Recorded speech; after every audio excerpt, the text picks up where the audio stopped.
Hey, it's me, Drew. So people seem to actually like my previous slideshow picture mashup video review thing, so I figure why not? I'll try to milk these 5 pictures of myself as much as I can and throw together another one. Welcome to another slideshow slash video board game exploration by Drew. Today we'll explore Three-Dragon Ante, a Dungeons & Dragons themed gambling card game for 2 to 6 players designed by Rob Heinsu and published by Wizards of the Coast. This game has Dungeons & Dragons plastered all over it, so it includes optional rules for playing in character. All of the rules examples use players whose names are Tordek and Regdar and so on, but the game itself has very little to do with D&D. You can know nothing about D&D or even outright despise role-playing games and still play and enjoy Three-Dragon Ante because ultimately it's really a standalone card game. Let's look at the components. Now I'm split on the quality of the components here, so let's go over the negatives first. Here's the box. It's made to look cool, and it does, but little tabs like these do not work well if you plan on playing the game more than a few times. Already my box is starting to fall apart and not look so cool anymore. Another thing that may be a negative is that the game requires coins or chips of some sort, but does not actually include any. If this made the game significantly cheaper, then I'm all for it, because I have a nice set of poker chips. But most people are going to have to dig up some pennies, nickels, and dimes and assemble the playing pieces themselves. But on to the positives. The rules for this game can be a little confusing, but the rulebook is actually laid out pretty well. It even has a quick rules summary on the back.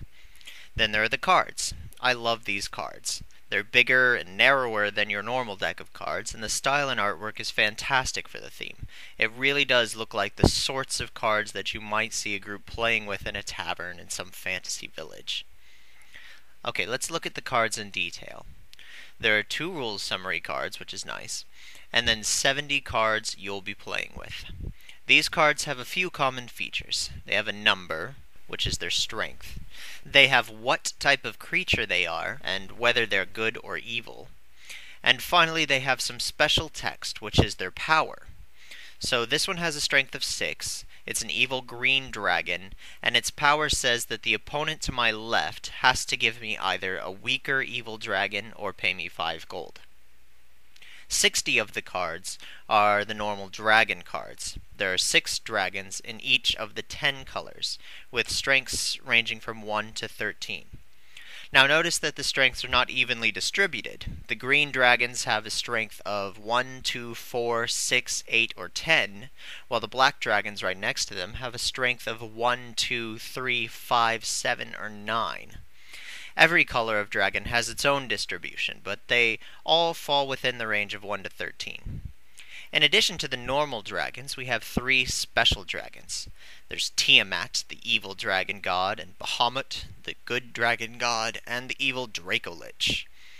The last of the cards are the 7 mortals, with strengths from 3 to 9, who each have their own unique special abilities. Now to set up the game, everyone takes 50 gold worth of chips or coins or whatever, and draws a hand of 6 cards. The game will be divided into several gambits, each of which consists of an ante, usually followed by 3 normal rounds, in which players take turns playing 1 card from their hand. Players play 1 card into their flight, which is just the cards in front of them, each round, and then after 3 rounds, whoever has the highest total strength in their flight wins all the money anteed into the stakes at the beginning of the gambit. Let's go through a sample gambit to see how all this works. Here's my hand of 6 cards. To decide the ante, each of us will play a card face down, and we'll all reveal it simultaneously. The highest strength card will be the value of the ante. My hand is not fantastic, so I will ante my red dragon with a strength of 3. We all reveal our ante, and it looks like the player to my right has anteed a silver dragon with a strength of 8, so everyone pays 8 worth of coins into the ante, meaning the stakes have 32 gold, which is actually quite a lot. The player to my right anteed the highest value card, so he is the leader of the first round. He starts off his flight with a bronze dragon of strength 11. As the leader, his card's power automatically goes off, and so he gets to draw the 2 weakest ante cards into his hand. Now it's my turn. Here's my remaining hand of 5 cards. Now, if I want to use the power of one of my cards, I have to play a card of equal or lower strength than the one the previous player played. I can play one higher if I have one, but its power won't activate. I'll play this brass dragon with a strength of 7, so his power activates. It says that the player with the strongest flight has to give me a stronger good dragon or pay me 5 gold. The player to my right has the strongest flight so far, so he gives me 5 gold. Now it's the player to my left's turn. He plays a blue dragon of strength 4. That's less than my 7, so his power activates, and he gets to steal 1 gold from the stakes. Finally, the player across from me plays a gold dragon of strength 13. His strength is higher than the previous player, so his power does not activate. That's the end of the first round of this gambit. Whoever played the highest card during this round will be the leader of the second round. If there were a tie, it would be the second highest card, and so on. The second round will proceed in a very similar way, so let's skip straight to the third while we see how the gambit ends. The player across from me is the leader of the third round.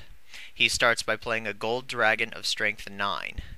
He immediately gets to draw 3 cards, but also something special is going to happen. He has managed to play 3 dragons of the same color, creating a color flight. This means that every single player has to pay him gold equal to the second strongest dragon in his flight. In this case, we all have to wince and pay him 9 gold. On top of that, he's created a very strong flight. It looks like it'll be very hard to beat him. The player to my right realizes he cannot beat that flight, so he decides to do something a little tricky. He plays a mortal card from his hand called the Archmage. It is the same value as the previously played card, so its power activates. He pays 1 gold to the stakes and gets to copy the power of an ante card. From the ante cards, he pulls out another mortal, the Thief. The Archmage copies the Thief's power, and he discards a card to get to steal 7 gold from the stakes. Now it's my turn. I play this strength 7 bronze dragon, which activates and lets me take the last 2 ante cards into my hand. I won't win this gambit, but I've also managed to create the other type of special flight, a strength flight. I played 3 dragons of strength 7, so I now get to steal 7 gold from the stakes. The stakes have now shrunk from 32 gold to only 17 from various powers activating. 17 is still quite a bit though, and it looks like the player across from me has it in the bag. But now it's the player to my left's turn. He plays a value 6 mortal card called the Druid. Its power activates. He pays 1 gold to the stakes, and the power of the Druid says that now the player with the weakest flight wins the gambit instead of the strongest flight. The gambit ends and the player to my left has won, so he takes the 18 gold and the stakes. Now all the cards that were played that round get discarded, everyone draws 2 more cards, and we start the next gambit with a new ante. The game continues like that until the gambit ends with one player having no money left, at which point the player with the most money is declared the winner. Now I should point out that I intentionally made the gambit that I showed here as an example rather complicated to show all the different crazy things that can happen over the course of a game.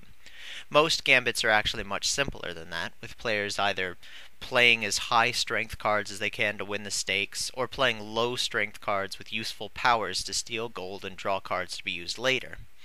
Thanks to all the different powers, the game of Three-Dragon Ante actually becomes rather strategic, and is not just a matter of getting lucky by drawing high-value cards. If you're not getting a lot of high numbers, you can always play a lot of evil dragons to steal gold from the stakes or from other players, or you can play a lot of good dragons to draw more cards, or you can play a mortal and really upset the flow of play with any one of a variety of strange powers. If you really start running low on cards, then you can just flip over the top card of the draw deck, pay that dragon's strength in gold to the stakes, and then draw back up to a hand of 4 cards, so you'll rarely find yourself scrambling to get a card into your hand. I have personally had a lot of fun playing Three-Dragon Ante. I actually bought it on a whim when I was running a game of Dungeons & Dragons, and was pleasantly surprised to find that it was a very fun game. I incorporated it once or twice into the D&D game itself, but mostly it became what my group and I did if we finished a session a little early. It was an impulse purchase that actually really paid off.